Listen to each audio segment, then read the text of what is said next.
Trump's walk with the Queen, like wandering up and down a golf course. The British public and press did not appear amused with President Donald Trump walking in front of Queen Elizabeth II on Friday, with one royal commentator describing the awkward stroll as reminiscent of wandering up and down a golf course. Trump's move sparked criticism on social media after momentarily walking in front of the Queen during a reviewing of the troops at Windsor Castle, and generated headlines for British digital outlets. In the encounter, Elizabeth appears to gesture Trump forward before he walks ahead and promptly puts on the brakes, forcing the monarch to do an awkward sidestep around him. BBC journalist Sattar Sidi posted a video showing the lesson.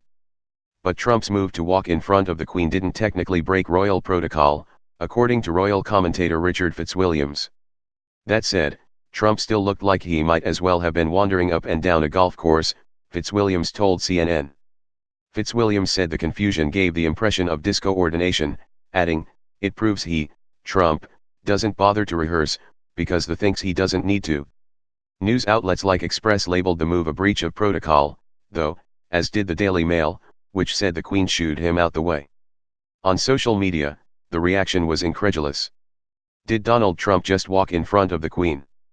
Hala Mohideen, a presenter on Scotland's STV, wrote on Twitter. He posted, "Good grief. Queen Elizabeth pointed to the ground to show Trump where to walk, and yet he still stepped and walked in front of her."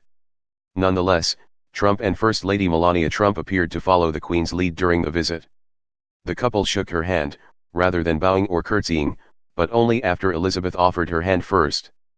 The Queen doesn't expect people to bow to her, though many choose to anyway, CNN royal correspondent Max Foster said. And while the Queen appeared to inspect her watch while waiting for the Trumps, they were not late, arriving at 5 p.m. on the dot. Then First Lady Michelle Obama famously broke protocol when she put her arm around the Queen in 2009, not that Elizabeth appeared to mind. Trump is the 12th U.S. president the Queen has met during her reign. He continues his visit to the UK on Saturday with a trip to his Turnberry Golf Resort in southwestern Scotland as protests continue against his tour.